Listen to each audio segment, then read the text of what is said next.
Chers amis, Shuv Erev Tov ou Beshem Hashem, Naaseh Venatzliach Chodesh Tov Veshavua Tov. Comme on vient de le dire, l'Echol Am Israël pour ce samedi soir 29 du mois de Adar. Et en même temps, Rosh Chodesh Nissan. Un mois très spécial, Bezrat Hashem, pour un jour qui nous est offert par Suzanne Kouana. Shachem Evarech Otar Suzanne, Toda Rabba d'avoir pris ce shiur chez nous. Que Dieu vous bénisse sur tous vos chemins.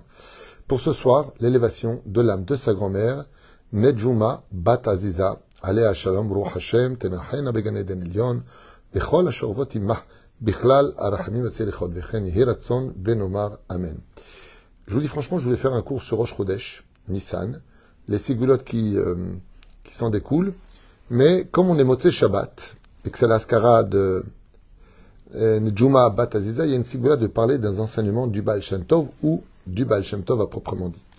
Et c'est pour cela que je vous invite à rentrer dans un enseignement du Baal Shem Tov avec l'aide d'Hachem, sur lequel j'aimerais partager avec vous ces quelques pensées à propos du verset que nous avons lu dans la paracha de Fekoudé. On a une pensée très profonde et une grande espérance pour tous nos otages à la maison, tous nos soldats, Kolam Israël.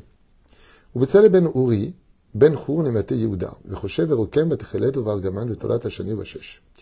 Cette paracha que nous avons lu nous parle d'un événement un tant soit peu bizarre, qui est d'ailleurs celui de ceux qui ont le roi HaKodesh. Lire les pensées des autres. Betzalel, qu'on appelle celui qui vit dans l'ombre de Dieu, se retrouve avec un pouvoir que Dieu lui offre, qui n'est pas un pouvoir évident à vivre. Je vous le dis dès maintenant, si on avait tous autant qu'on est, on ne se parlerait pas les uns les autres. C'est d'être capable de lire dans les pensées de l'autre. Il y a eu, je me rappelle un film qui y a très très longtemps qui était sorti avec ce même genre d'idées, l'élève Alpha Dalim, mais c'est quand même incroyable si on était capable de lire dans les pensées des uns et des autres. Betzalel, on est investi. Pourquoi? Parce qu'il veut savoir, pour chaque don qui va être fait, étant donné que chaque geste que nous faisons, chaque donation que nous apportons, dépend essentiellement de l'enthousiasme et de l'esprit pur avec lequel nous agissons. Quand tu prends de l'argent, vous le savez tous, il y a un argent qui porte bonheur et il y a un argent qui ne porte pas bonheur. Je ne veux pas dire qu'il porte malheur, mais bizarrement, il y a des gens qui vont t'aider, mais c'est un trou dans l'eau. Il y en a d'autres, comme Yov, par exemple, les Chachamim nous disent que Job, donc le livre de Yov, tout celui qui prenait même un clou rouillé de Yov devenait riche. Il y a des gens qui ont la baraka, qui ont la bracha. Pour le Beth Amikdash, on n'est pas dans le loto. Le Beth Amikdash doit correspondre à un état d'esprit dans la matière, puisque la matière va recevoir l'esprit divin. De la même façon, quand on fabrique quelque chose pour Hachem, il faut que l'esprit accompagne la matière. Et cela va changer la donne. Par exemple, un des plus grands maîtres du judaïsme, Sruto Yagen al-Kolam Israël, le Gaon de Vilna, Rabbi Lomi Vilna, dit que si on construit une bête à Knesset, uniquement les Shem Shamaim, qu'avec des juifs pour la construire, pas la main de qui que ce soit, que des juifs, pieux, des gens religieux, qui vont fabriquer toute cette synagogue des hachishot, des fondations, jusqu'à la dernière brique ou la dernière tuile qu'il y aurait sur le toit, le Gaon de Vilna dit, si une telle synagogue était construite, tout juif qui rentrerait dans cette synagogue ferait systématiquement teshuva. Car l'esprit pur, la volonté de servir Hachem, la volonté de faire les choses 100% les Shem Shamaim, influence la valeur du matériel dans lequel nous sommes. Ce qui fait que ne prends jamais, conseil d'amis, ne prends jamais quoi que ce soit, de qui que ce soit, si c'est pas donné de bon cœur. S'il veut se débarrasser de toi en disant, tu sais quoi, viens, on fait la paix, tiens, prends ça, je te laisse. Ce que tu viens de prendre, pensant que tu as gagné, est un corps sans âme.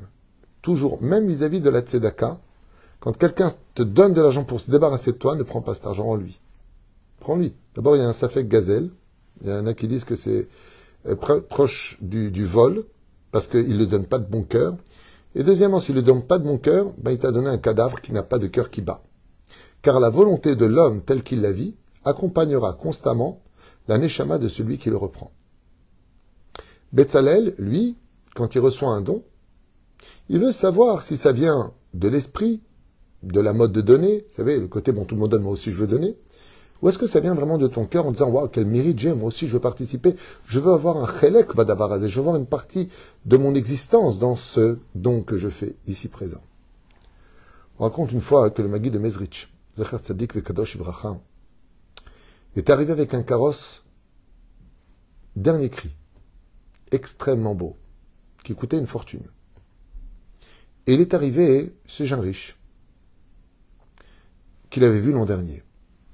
Et quand le riche est venu voir le Maguide de Mezrich, le Gdolador, l'élève du Baal Shem Tov, il était comme un fou.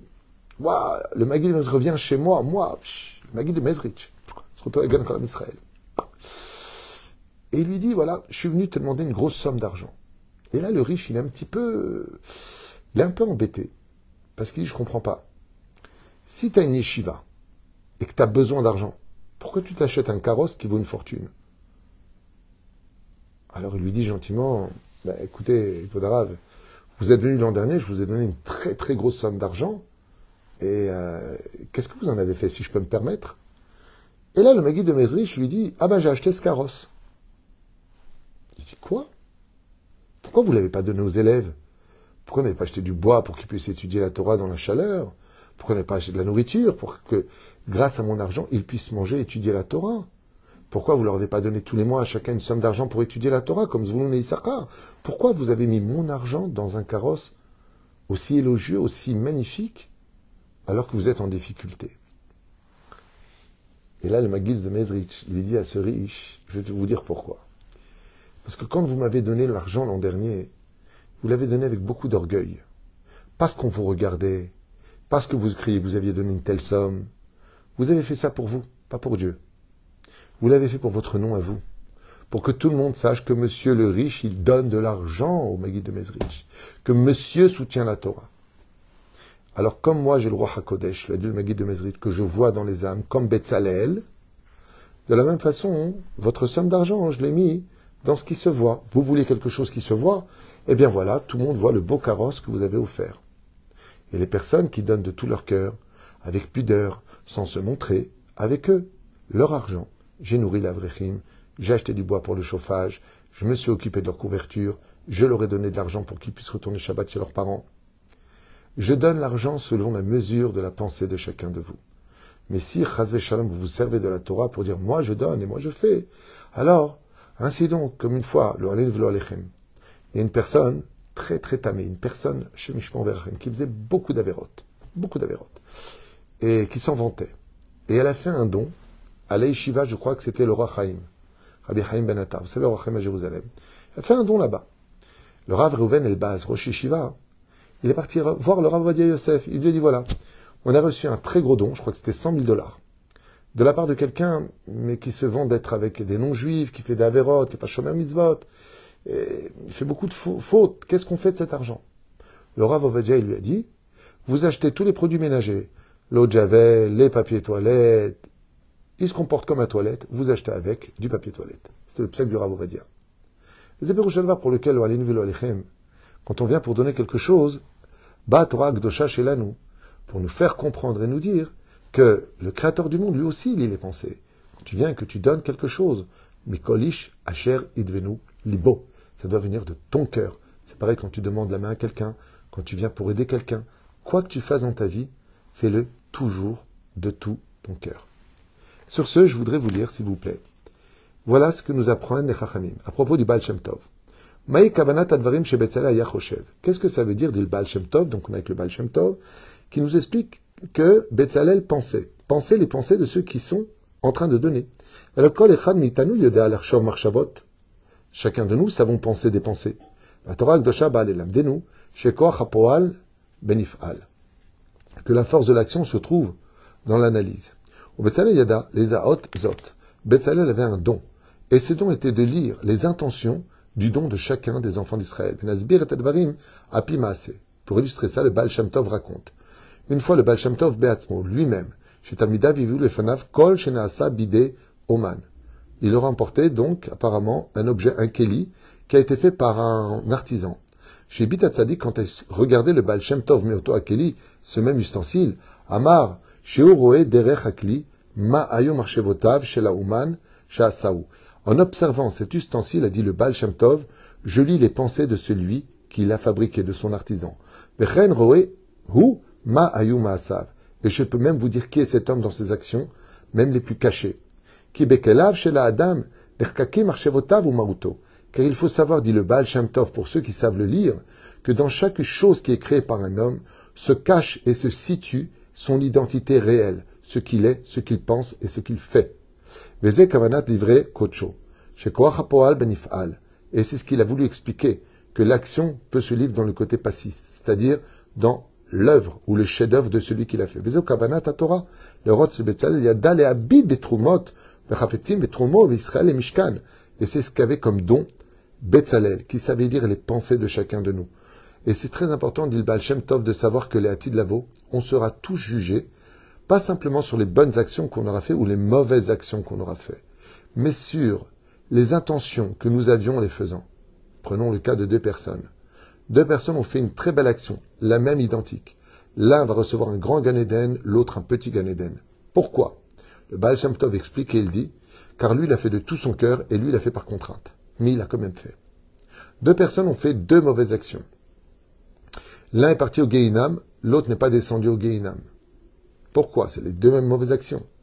L'un l'a fait dans la joie et s'en est vanté, tandis que l'autre, en le faisant, commençait déjà à regretter. Enseignement du Baal Shem Tov, Sruto Yagen al Kol Am Israël. Alekar Watsum. De là, dit le Baal Shem Tov, nous devons tous apprendre.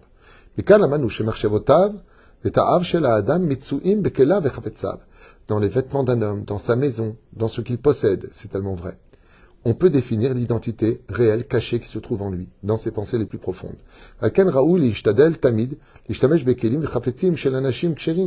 pour cela que la Torah ne nous demande pas simplement de prendre des ustensiles, mais comme des tefilines par exemple. Tout le monde peut écrire des tefilines, mais est-ce que la personne qui les a écrits a la crainte du ciel? C'est ça qu'il faut vérifier.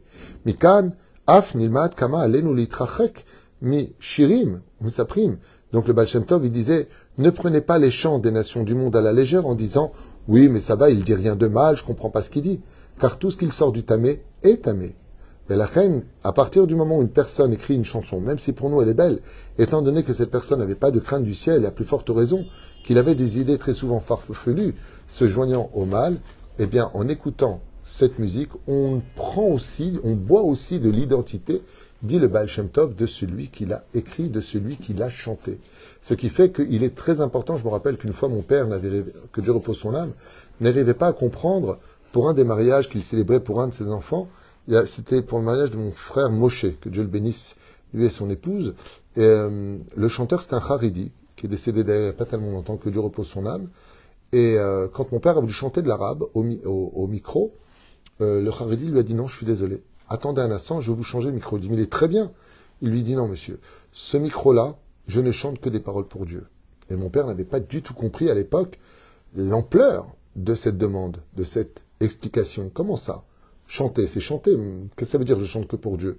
Il lui a dit j'ai un micro, celui-là, par contre, je ne chante jamais dedans. Il appartient à ce que vous voulez. Vous voulez chanter, vous chanterez dans ce micro-là. Et la personne ayant insisté, mon père s'était un peu fâché. Il n'avait pas compris le langage de ce Haridi qui lui a dit mais non, vous n'avez pas compris. Moi, je suis un homme pieux, saint. Je ne chante qu'en l'honneur de Dieu. Ce micro n'a jamais écouté autre chose que des chants en l'honneur de Dieu. Et vous allez chanter, jette la roussa, toutes sortes de choses qui sont très bien. Mais mon micro à moi, lui, ne peut pas l'écouter. Pourquoi? Est-ce que vous êtes Iréchamé, vous êtes Shomer Shabbat, vous êtes pieux? Non, alors je ne veux pas que votre souffle s'imprime sur mon micro. Car c'est de là que je prends ma parnassa. Je veux remercier Hachem. Pouh! Mon père, à l'époque, n'avait pas compris. À la fin de sa vie, il l'avait compris. Les Éperouchadava pour lequel tous les ustensiles, tout ce qu'on rentre à la maison, des fois, vous savez, les gens me disent, vous savez, j'ai acheté un totem, un masque, vous savez, al pied à la race, ça sort pas, c'est un peu bien. Ah bah, ce que les gens oublient, c'est les intentions. Quand il a été fabriqué ce totem, comme les perruques que les femmes portaient, vous vous rappelez le scandale des femmes qui prenaient les cheveux et qui les vouaient à la Vodazara, déjà que les perruques sont strictement interdites pour les sparadim, à plus forte raison, quand ils sont sanctifiés à la Vodazara, le Rav Eliyahu avait demandé de brûler toutes ces perruques. Parce que les cheveux en Inde étaient d'abord apportés en offrande à des dieux, des divinités vaines et inactifs, donc de l'idolâtrie, et ensuite elles étaient apportées. Et alors des cheveux, c'est des cheveux. Il dit non. Si les cheveux ont été faits dans l'intention de faire de l'idolâtrie, tu portes de l'idolâtrie. Et toi-même, tu deviendras idolâtre. Parce que ça a de l'influence sur toi. D'où l'importance, Bezrat Hashem, comme l'écrit le Zohar Kadosh sur la paracha de Yitro Chochmata Partsouf, qu'on pourrait lire les pensées de chacun de nous, mais on finirait par très vite se fâcher, car très souvent on n'entend pas de la bouche des gens ce qu'ils ont réellement en opinion sur nous. Quand tu achètes un objet, mon fils, ne t'en tiens pas à dire uniquement il est beau, mais renseigne-toi aussi de qui en est l'artisan, car en rentrant cet objet chez toi, tu risquerais de rentrer le mal de celui qui l'a fabriqué. D'où l'importance de n'acheter que des choses qui viennent de personnes qui avaient de bonnes intentions. Il n'est pas obligé d'être juif, mais au moins qui avaient de belles intentions, qui aimaient son métier et qui n'avaient pas de pensée négative, à plus forte raison de ne rentrer que des choses qui soient Kodesh, en l'honneur de Dieu, de la Shrina, et surtout de toute la famille. Un seul objet dans une maison, et je finirai avec cette très belle histoire que j'avais racontée il y a bien longtemps avec Baba Saleh alav Shalom. Un jour, de la ville de Beersheba est arrivé un chassid, un homme très pieux, voir Baba Saleh. Il dit à Baba Saleh, voilà, je suis marié depuis plusieurs années, et ma femme a fait une grande teshuva, elle est pieuse, elle est couverte, elle fait les télim tous les jours. Chaque fois qu'on va à l'hôpital, on nous dit qu'il n'y a pas de problème pour avoir des enfants, mais elle n'arrive pas à avoir d'enfants. Et Baba Saleh lui a dit, retirez le mauvais de votre maison. Le chassid est retourné voir sa femme, il lui dit, regarde, j'ai été voir Baba Saleh, il m'a dit, retire le mauvais de la maison. La femme a regardé toute la maison, ils n'ont rien trouvé. Un mois plus tard, elle retourne au mikvé, donc cette femme, il espère la mettre enceinte, elle n'est toujours pas enceinte. Très inquiet après la 10e ou 11e année d'attente, il faut qu'il prenne une décision. Ou il la répudie, ou il épouse une autre femme, car elle n'arrive pas à lui donner d'enfant en Israël. Il retourne voir Baba Saleh, et Baba Saleh lui dit, bon, puisque vous ne trouvez pas, je vais vous aider. Sous le matelas du côté de votre épouse se trouve quelque chose de très impur, ce qui empêche d'avoir des enfants. Il retourne à Beersheba, il lève le matelas avec sa femme, et il y trouve un magazine qui s'appelle un pur torchon, un magazine israélien rempli d'impuretés, d'échangistes, de choses horribles dans ce magazine, s'appelle Laïcha. Hachem Ishmor d'acheter ce genre de magazine, Laïcha. Et là-bas, il y a des choses, Hachem Ishmor Verachem, qui parlent de znout, qui parlent d'inceste, qui parlent d'échangistes, qui parlent... Hachem Ishmor. Quand il a trouvé ça, il était en plein milieu, sous le lit, du côté de la femme. Et donc, ils l'ont brûlé, comme a dit Baba Saleh, brûlé toutes ces mauvaises choses. Ce même mois-là, elle est tombée enceinte, elle a eu un beau bébé. Et Baba Saleh leur a dit, il suffit des fois de posséder une seule chose tamée dans le monde de l'Akdoucha pour que ça fasse une accusation et que votre femme ne tombe pas enceinte. Et effectivement, quand ils ont regardé la date de série de ce magazine maudit, Laïcha, elle datait de 10 ans en arrière, elle était oubliée sous le matelas. C'est bizarre, en général on nettoie Pessar, on lève le matelas. Le Tzerar, il a fait en sorte qu'il soit vraiment au centre pour qu'elle puisse lever une partie, mais il n'y a rien là-bas. En général, elle donne un coup d'éponge, et Zéou, Nigmar Asipour. Tant qu'il était là-bas, elle ne pouvait pas avoir d'enfant. C'est ce que nous apprend le Chafetz Chaim, c'est ce que nous apprend le Baal Shem Tov, c'est ce que nous apprend le Gaon de Vilna, c'est ce que nous apprend ce soir Baba Saleh. Bezrat Hashem, qui nous met en garde sur les objets que nous possédons, que la pensée et les intentions s'installent aussi dans les objets que nous possédons. Merci à Suzanne Kouana pour l'élévation de l'âme de sa grand-mère, Nedjouma Bat Aziza, Ruh Hashem Tenachela Began Eden, par le mérite du Baal Shem Tov, et Kol Tzadikei Israël, Shavua Tov, Chodesh Tov, Berak Besmachot Begeoula Shlema, Klalit Pratique les Kol Am Israël. Amen, Amen.